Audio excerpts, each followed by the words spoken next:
प्रशांत tower तो under construction site है, यहाँ कोई इंटरव्यू के लिए कैसे आ सकता है? पर किसी को यहाँ रेप और मर्डर करने के लिए तो लाया जा सकता है।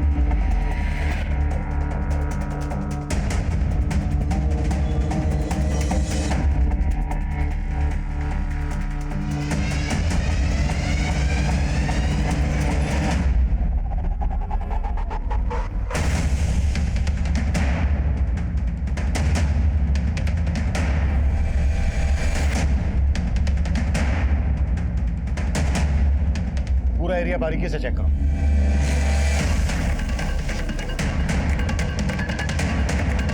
Sir, button. यहाँ जरूर कोई कांड हुआ है। अभिषेक सर।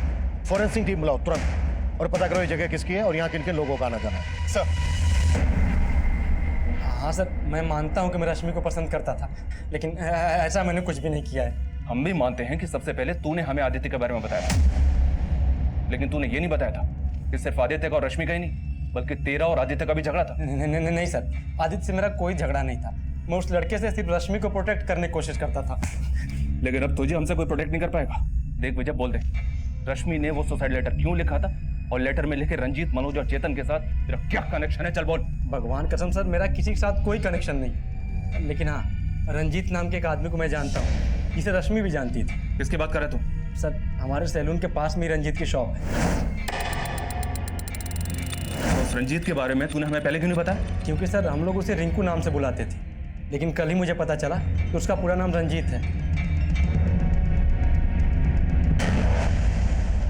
सर, ये पास की बिल्डिंग का गार्ड है। इसका कहना है कुछ दिन पहले इस बिल्डिंग में एक सिक्योरिटी गार्ड ड्यूटी पर था। हाँ साहब, सुनील नाम है साहब उसका। कई दिनों से वो दिखाई भी नहीं दे रहा। मैंने उसको फ़ोन भी लगाया लेकिन फ़ोन बंद आ रहा है साहब। उस गार्ड का नंबर ले लो इससे। अभिषेक सर। उस गार्ड सुनील की कुंडली निकालो। वो कहाँ का है, कहाँ गायब है? हो सकता है यहाँ हुए कांड में उसका हाथ हो, इसलिए गायब है। सर। अबे जो पूछा उसका जवाब दे, बोल। साहब, मेरा नाम रंजीत है, तो क्या मैं क्रिमिनल हो गया? साहब, वो लड़का मुझे बेकार में ही फंसा रहा है। उसको जाने दे। तू ये बता कि मनोज और चेतन से तेरा क्या कनेक्शन है? क्या लगते हैं तेरे? हाँ सर, मनोज तो मेरे मामा का नाम है, और जैसा आप सोच रहे हैं वैसा कुछ भी नहीं है। अगर कुछ नहीं है तो ठीक है। यहाँ से जाना ही सही है, पर मुझे इस बात की खुशी है कि तुमने रश्मि की बातों को भुला दिया। अरे छोड़िए पापा जी इस बात की, जो हुआ सो हुआ, भूल जाइए।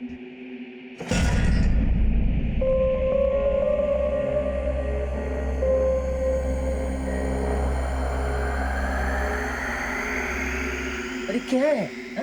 क्या है तुम्हारी माँ यार? जब वो घूरती रहती है। सच बता रहा हूँ, अगर मेरा दिमाग खराब हो गया ना तो कसम से बता रहा हूँ। क्या खराब हो जाएगा तुम्हारा दिमाग? क्या खराब हो जाएगा? अरे शुक्र करो कि तुम्हारी वजह से मैंने अपनी बहन को बदनाम किया, और अगर अब तुमने मुझे धोखा दिया ना तो छोड़ूंगी नहीं मैं तुम्हें, याद रखना।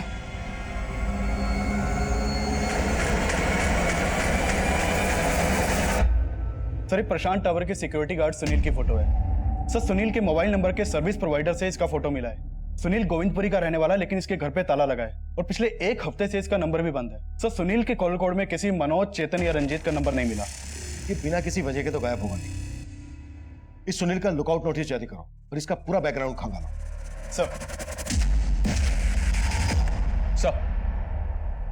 सर, मैंने दिल्ली और नोएडा में रहने वाले सभी रंजीत, मनोज और चेतन नाम के लोगों का आधार कार्ड का डेटा निकलवाया, और उनमें से मुझे ऐसे 3 रंजीत, मनोज और चेतन मिले हैं जिनका आपस में कनेक्शन है। ये देखिए सर।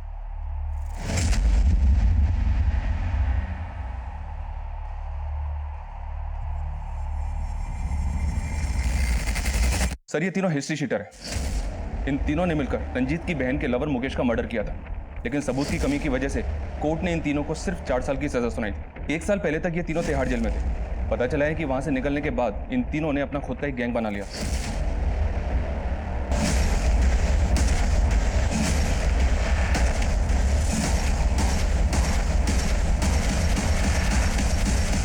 सर, ये तीनों इलीगल आर्म्स डीलिंग के धंधे से जुड़े हैं। नोएडा, गाजियाबाद और मेरठ में अपना धंधा करते हैं और काफी टाइम से अंडरग्राउंड है। और रश्मि की लाश मिली थी हमें नोएडा में। हो सकता है इन तीनों की रश्मि पर गंदी नजर रही हो और इन तीनों ने ही रश्मि का रेप किया। अपने खबरियों को अलर्ट करो, इन तीनों की एक एक डिटेल निकालो। ये तीनों मुझे जल्द से जल्द अंदर चाहिए। Okay sir. भैया कमिन सर। कमिन। सर, अभी रश्मि की माँ का फोन आया था। उसने रश्मि के जीजा से जुड़ी कई बातें बताई। हमने उसकी कॉल डिटेल्स चेक की, उसमें 2 से 3 प्रोस्टिट्यूट के नंबर्स भी मिले हैं। अरे साहब मैंने किया क्या है साहब? मुझे मार क्यों रहे हो साहब? आखिर मैंने किया क्या साहब? सब बता था। इस बात का अंदाजा मैं पहले से ही था कि रश्मि के ऊपर तेरी बुरी नजर होगी। तेरी बीवी और ससुर ने तेरे पक्ष में बोला, लेकिन रश्मि की माँ ने हमें सब कुछ बता दिया, सब कुछ। अरे सर वो अपनी बेटी की प्यार में पागल है सर, उसे नहीं पता रश्मि कैसी थी। तेरा कैरेक्टर भी पता चल गया हमें। बीवी के होते हुए प्रोस्टिट्यूट के पास जाता है। तेरे कॉल रिकॉर्ड से पता किया हमने। अब अगर तूने और झूठ बोला ना तो उल्टा लटका के मारूंगा तुझे। सर मैं मानता हूँ कि रश्मि मुझे पसंद थी और उस दिन मैंने ही रश्मि के साथ। जीजू आपकी कॉफी।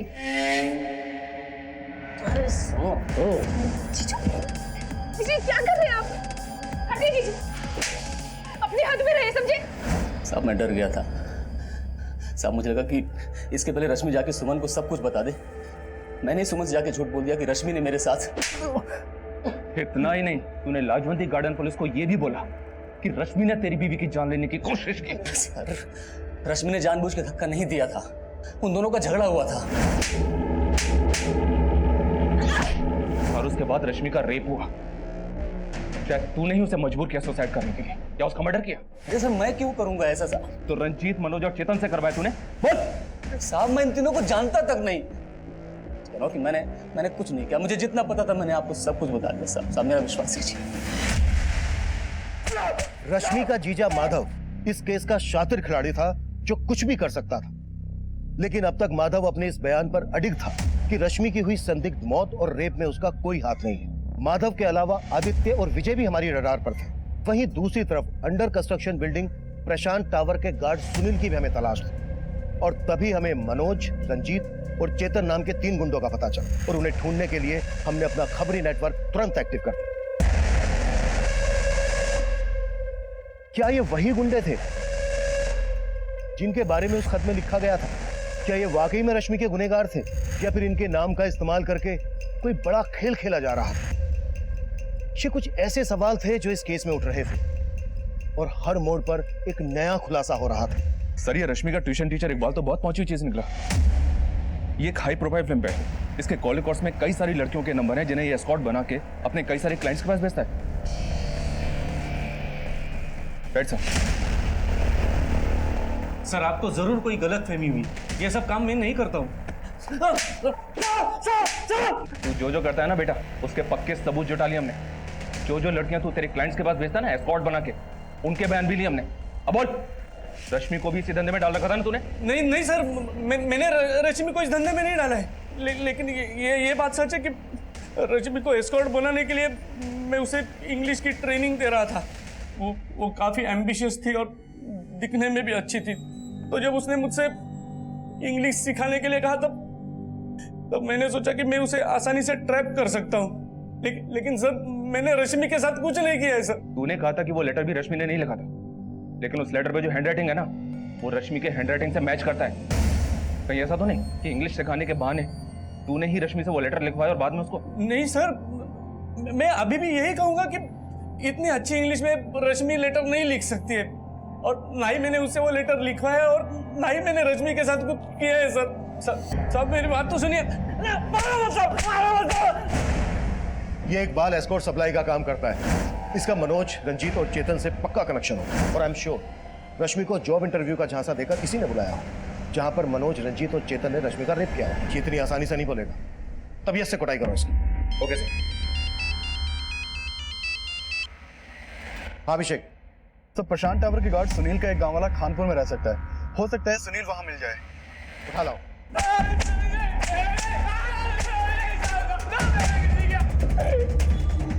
चल हो जा शुरू। साहब मैं किसी मनोज, चेतन और रंजीत को नहीं जानता साहब। कुछ नहीं किया तो फिर भागा क्यों था? न्यूज पढ़ा था इसका रेप हुआ है, और 4 दिन पहले ही वो हमारी बिल्डिंग में आई थी। तो साहब मैं डर गया इसलिए भाग गया था साहब। तू भागा इसलिए था क्योंकि उसके रेप में तू भी इन्वॉल्व है। साहब मैंने कुछ नहीं किया साहब। वो लड़का है, वो उसने कुछ किया होगा साहब। उसको कौन लड़का? साहब उसको मैं नहीं जानता साहब। वो 2 दिन पहले ही मुझे मिला था साहब। उस लड़के ने मुझे पैसे दिए थे और बोला था वो लड़की लेके आएगा। तो साहब मैं लालच में आ गया और मैंने हाँ कर दिया, और अगले दिन ही साहब वो वहाँ पर आया और उसके साथ एक लड़की और एक लड़का था साहब। वो दोनों लड़के इनमें से कौन थे? इकबाल, विजय, माधव, आदित्य, मनोज, रंजीत, केतन, कौन थे वो दोनों इनमें से? साहब मैं उसको बहुत अच्छे तरह से पहचानता हूँ साहब, और इनमें से वो कोई भी नहीं था। और साहब दूसरा लड़का, उसको तो मैंने देखा भी नहीं था साहब। जिस लड़के ने तुझे पैसे दिए थे उसका स्केच बनवा सकता है? जी साहब।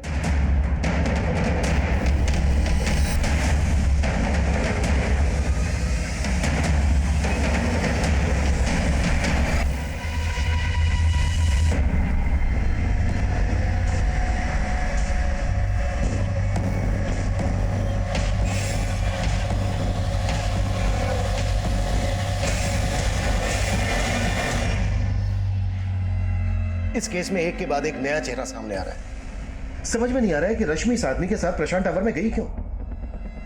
वो लेटर, रश्मि का रेप और मौत, इसके पीछे कोई बड़ी कहानी है जो हमारी समझ में नहीं आ रही है। इस केस को क्रैक करने के लिए मनोज, रंजीत और चेतन का मिलना हमारे लिए बहुत जरूरी है। और हो सकता है इस आदमी के साथ जो एक दूसरा लड़का था ना, वो इन तीनों में से कोई एक हो।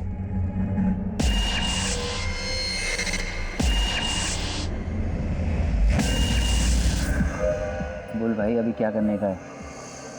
एक काम करते हैं, दोनों अंडरग्राउंड हो जाता है और जब तक मामला शांत नहीं हो जाता कोई भी बाहर नहीं आएगा। सर खबरियों से रंजीत, मनोज और चेतन के ठिकाने के बारे में एक इन्फॉर्मेशन मिली है।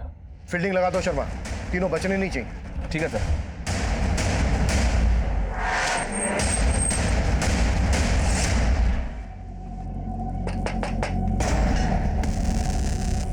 आवाज कम करना।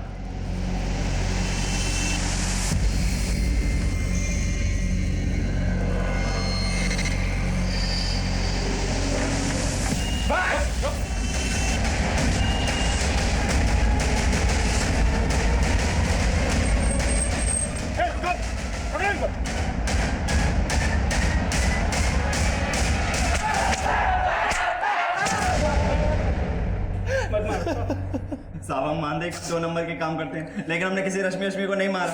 हम तो जानते तक नहीं उस लड़की को। हाँ साहब, जब से मीडिया में हमारा नाम उछला है हम खुद परेशान हैं।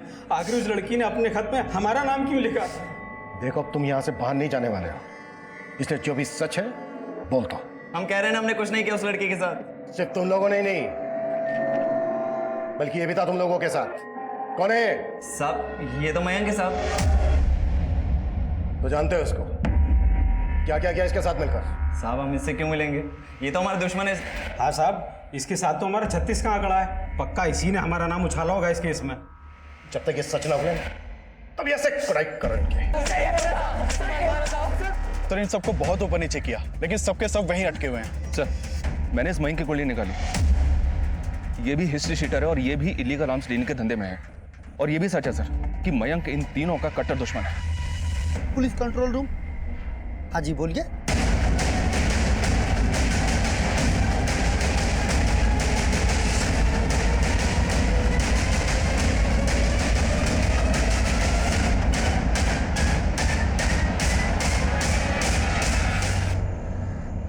आसपास देखो कुछ मिलता है क्या?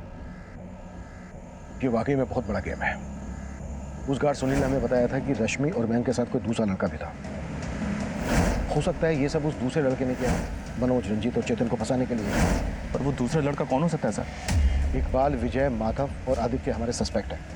हो सकता। अब तू ये बोल, तूने ये क्यों और किस मकसद से किया? बोले। वो जब मैं जेल में अपनी सजा काट रहा था तो उसी वक्त रंजीत, मनोज और चेतन भी अपनी सजा काट रहे थे। अबे घबराता क्यों है? हम तो तेरे अपने हैं राजा। सर मैंने कई बार जेल में उनकी शिकायत भी की, लेकिन वो तीनों किसी से नहीं डरते थे। उन्होंने मेरा वहाँ पे जीना नर्क से भी बदतर कर दिया था। मेरे रिहा होने से 6 महीने पहले ही वो लोग रिहा हो गए थे। उसके बाद भी उनकी ज़्यादतियाँ मुझे सोने नहीं देती थी।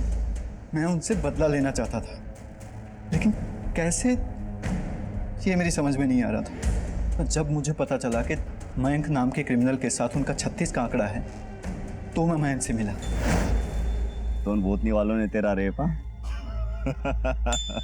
तू भी बदला लेना चाहता है ना उनसे, तो हाथ क्यों नहीं मिला लेता मेरे से? हाथ मिला के क्या करेगा? क्या उखाड़ लेगा तू उनका? एक प्लान है मेरे पास सर। मैं उनको रेप केस में अंदर करवाना चाहता था ताकि वो लोग भी वही टॉर्चर सहन करें जो उन्होंने मेरे साथ किया था। सर रश्मि निशा की दोस्त थी। मैं जब भी रश्मि को मिलती निशा के साथ तो वो उसको अपने प्रॉब्लम शेयर किया करती थी। वो अपने जीजा और एक्स बॉयफ्रेंड से तंग आ चुकी थी और वो एक नई जॉब के लिए भी डेस्परेट थी ताकि वो अपनी बड़ी बहन और जीजा का घर छोड़कर जा सके और अलग रह सके। और इसी चीज़ का सर हमने फ़ायदा उठाया। मैंने सुकन्या से उसका नंबर लिया और उसे कॉल किया। और सर मैंने उससे कहा कि मैं एक रियल एस्टेट कंपनी में मैनेजर हूँ और हम एक एग्जीक्यूटिव की तलाश है जो हमारे क्लाइंट्स को फ्लैट्स वगैरह दिखा सके। सर फिर इंटरव्यू के बाद डेमो के बहाने हम उसे प्रशांत टावर ले गए। सर कंस्ट्रक्शन 6 महीने में कंप्लीट हो जाएगा और फिर उसके बाद आपको पोजीशन मिल जाएगा। वाह, गुड रश्मि, लेकिन तुमने तो कहा था कि तुम्हें इंग्लिश में बात करनी नहीं आती। सर सच बताऊं तो मुझे इंग्लिश अच्छे से नहीं आती है, लेकिन अभी मैं सीख रही हूँ। इंग्लिश में लिख तो सकती हो ना? जी सर। रश्मि ये लेटर लिखो। और उसे मिसगाइड करके उससे वो लेटर लिखवाया। उसके बाद हमने उसे नोएडा के तालाब में डंप कर दिया और उसका बैग और बाकी सामान वहीं फेंक दिया। सर हमने इसलिए वहाँ पे उसको डंप किया था क्योंकि मुझे पता था रंजीत, मनोज और चेतन उसी एरिया में धंधा करते हैं। और फिर सुकन्या ने वो लेटर पोस्ट कर दिया। प्रशांत टावर में हमें शराब की कुछ खाली बोतलें और कॉन्डोम्स के पैकेट मिले। वो वहाँ कैसे पहुँचे? वो मुझे नहीं पता सर, क्योंकि जब हम वहाँ पहुँचे तो वो चीज़ें वहाँ पर पहले से ही थी। मयंक ने तो सब में तेरा साथ दिया था ना? मयंक को क्यों मारा? सर क्योंकि आप लोग उसके पीछे पड़ गए थे और मुझे डर था कि अगर वो पकड़ा जाता तो फिर हम दोनों भी फंस जाते, इसलिए मैंने मयंक को मार दिया सर।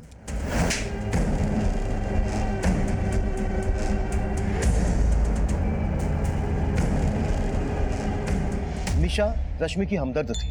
रश्मि निशा के साथ अपनी सारी परेशानियां शेयर करती थी, लेकिन उसकी इन परेशानियों का फायदा उठाकर सुकन्या ने अपने क्रिमिनल भाई के साथ मिलकर उसके साथ इतना बड़ा छल किया कि उसके सारे सपने, सारी उम्मीदें उसकी मौत के साथ धराशायी हो गई। एक लड़की ने अपने क्रिमिनल भाई का बदला लेने के लिए रश्मि को मोहरा बनाया। वहीं रश्मि की सगी बहन ने अपने पति की घिनौनी हरकतों का साथ देकर रश्मि को एकदम से पराया कर दिया। रश्मि को पहले से ही माधव के जुल्मों की दस्तक मिल रही थी। अगर उसने अपने दोस्तों के साथ साथ पुलिस से भी अपना दर्द शेयर किया होता तो शायद उसको इस तरह से मोहरा नहीं बनाया। और साथ ही सोनी टीवी और क्राइम पेट्रोल की पूरी टीम की तरफ से आप सभी को होली की बहुत बहुत शुभकामनाएं, बहुत बहुत मुबारकबाद। आज जो केस मैं आप लोगों के सामने रखने जा रहा हूं, ये केस पिछले साल होली पर ही मेरे सामने आया था। एक तरफ जहां सब खुशियों से सराबोर होकर होली के रंगों से खेल रहे थे, वहीं दूसरी तरफ इस केस का एक काला दिन भी था। इस केस ने मेरे और मेरी टीम के अंदर एक अजीब सी खलबली मचा दी थी। ये केस उस लड़की से जुड़ा था जिसने एक खत लिखा था और उस खत में यह दावा किया गया था कि उसके साथ किसी ने गलत किया था जिसकी वजह से वो सुसाइड करने वाली है। तब यह सवाल हमारी इन्वेस्टिगेशन में उठने वाला था और सवाल यह भी था कि अगर उस लड़की ने वाकई में सुसाइड किया था तो उसकी ऐसी क्या मजबूरी रही होगी जिसके चलते उसने एक कदम उठाया और वो खत लिखा।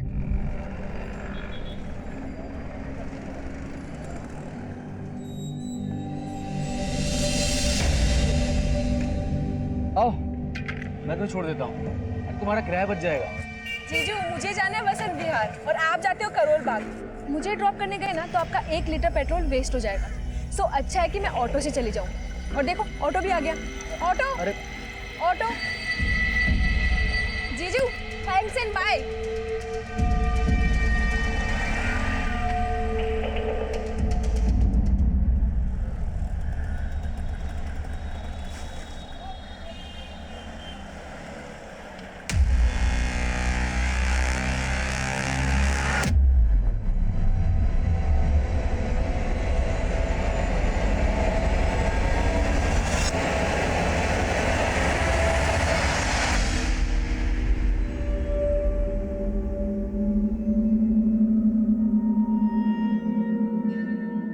So, Rashmi, what's going on in your life? Nothing special, sir. Just days are passing like a moon. 14 days का बढ़ना, 14 डेज का घटना, sometimes full moon excitement, sometimes no moon अमावस। ये क्या बोल रही हो तुम? So funny, but I appreciate your dedication. Keep practising, okay? Sure sir.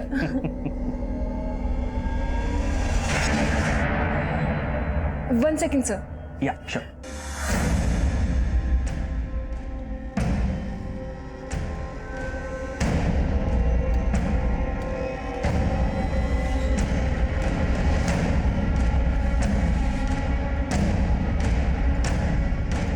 क्या हुआ रश्मि? ये तुम्हें परेशान कर रहा है क्या? कुछ नहीं हुआ। कौन है बे तुम?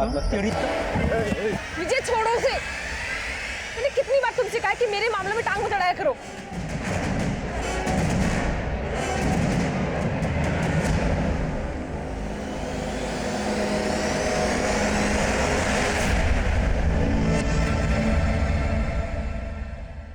मैं कम इन सर? यस, कम इन. सर आपको एक लेटर आया है.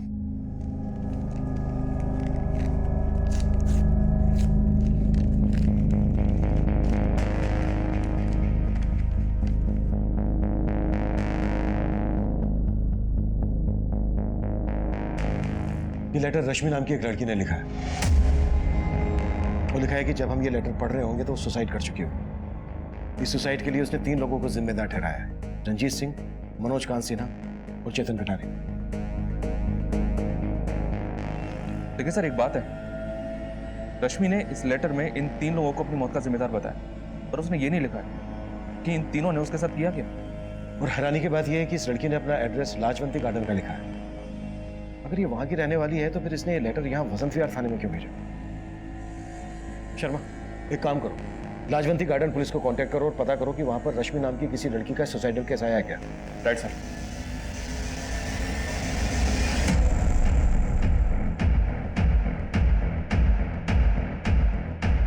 सुमन,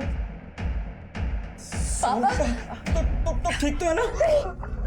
नाम मेरी बच्ची. सुमन बेटा, रश्मि का कुछ पता चला?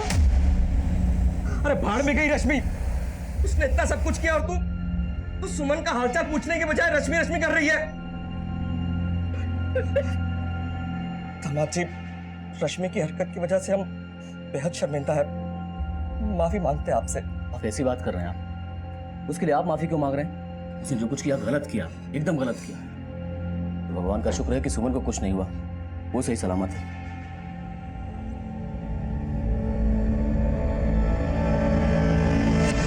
मैं कम सर? कम इन. सर, लाजवंती गार्डन पुलिस से बात हुई मेरी. उन्होंने बताया कि रश्मि के खिलाफ उनके थाने में अटेम्प्ट टू मर्डर का केस फाइल हुआ है. ये रश्मि का फोटो भेजा उन्होंने. Attempt to murder? जी हाँ सर. अच्छा, रश्मि इसी एड्रेस पे रह रही थी जो इस लेटर में मेंशन है? जी हाँ सर, कंफर्म किया मैंने. रश्मि पे ये केस उसके जीजा माधव ने फाइल किया है. रश्मि ने अपनी बड़ी बहन सुमन को जान से मारने की कोशिश की और अब ये 4 दिन से गायब है. बड़ा अजीब है. एक तरफ राजवंती गार्डन पुलिस रश्मि को फरार मान रही है और दूसरी तरफ रश्मि का ही सुसाइड लेटर. बात कुछ समझ में नहीं आ रही है. एक काम करो शर्मा, रश्मि के घर वालों से मिलो और इन 3 लोगों के बारे में भी.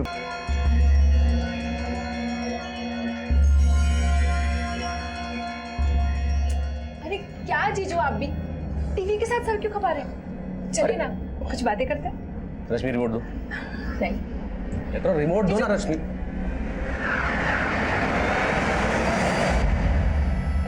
सॉरी जीजू.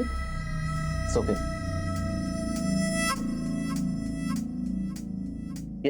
ये क्या कर रही हो तुम? अरे जीजू, आप भी बहुत शर्मीले हैं. मुझे पता है कि आप मुझे लाइक करते हैं, लेकिन घबराइए मत, दीदी भी घर पर नहीं है and I won't mind. Stop it. Rashmi, क्या बदतमीजी है? अपनी हद में रहा करो तुम. जीजू, और सर उसके बाद मैंने सुमन को फोन करके घर बुलाया और सब कुछ बता दिया. मुझे अपने घर में रहने की जगह दी और तुम मेरा ही घर तोड़ रही है.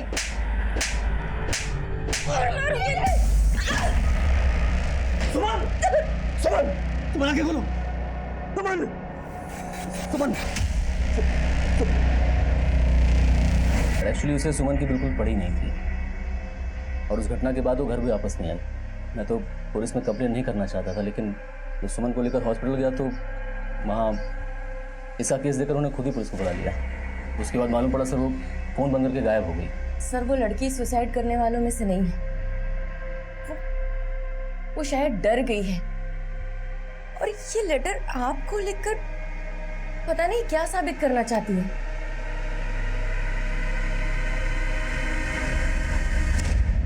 रश्मि के घर वाले अगर मान रहे हैं कि रश्मि ने सुसाइड नहीं किया बल्कि वो फरार है, तो फिर रश्मि कहां गायब हो सकती है? सर लाजवंती गार्डन पुलिस को फिलहाल रश्मि से जुड़ा कोई क्लू तो नहीं मिला है, पर एक इन्फॉर्मेशन मिली है। उनका कहना है कि रश्मि को आखिरी बार उसके सलून की को वर्कर निशा के साथ देखा गया। सलून? रश्मि सलून में काम करती थी? जी हाँ सर, और ये सलून यहाँ वसंत विहार में ही है। वो वहां भी कई दिनों से नहीं गई है। मैं कमिंग सर। सर लाजवंती गार्डन पुलिस से एक नया अपडेट मिला है। नोएडा पुलिस ने उनसे अभी अभी कांटेक्ट किया था। दरअसल नोएडा पुलिस को 5 दिन पहले एक लड़की की लाश मिली थी। सर लाश डिकम्पोज थी। पहले पुलिस को लाश के पास कुछ भी नहीं मिला था, लेकिन बाद में नोएडा पुलिस को वो तालाब के पास एक पर्स मिला था। उस पर्स में रश्मि की आईडी थी। इसका मतलब वो लाश रश्मि की हो सकती है। सर हमने जब इस लड़की का पोस्टमार्टम करवाया तो हमें यह पता चला कि इसकी मौत तकरीबन 5 दिन पहले लंग्स में पानी भरने की वजह से हो गई थी। यानी कि 25 फरवरी को। और हमें वो लेटर भी 25 फरवरी को ही पोस्ट किया गया था। पोस्टमार्टम रिपोर्ट से और कुछ पता चला? हाँ सर, बहुत ही ब्रूटल रेप है सर। लड़की के प्राइवेट पार्ट्स पे इंजरी के कई मार्क्स मिले, लेकिन लाश पानी में होने की वजह से बॉडी से हमें कोई डीएनए सैंपल नहीं मिला सर। उस लेटर में 3 लोगों का नाम मेंशन किया गया है, मनोज, रंजीत और चेतन। हो सकता है उन तीनों ने ही रश्मि का रेप किया हो, लेकिन रश्मि के घर वाले इस लेटर पर भरोसा नहीं कर रहे हैं। सर ये चक्कर हमें भी समझ में नहीं आ रहा, क्योंकि उसके घर वालों में से कोई भी लाश की शिनाख्त करने नहीं आया। उनका ये कहना है कि रश्मि से उनका अब कोई लेना देना नहीं है। What? एक बात और गौर करने वाली है।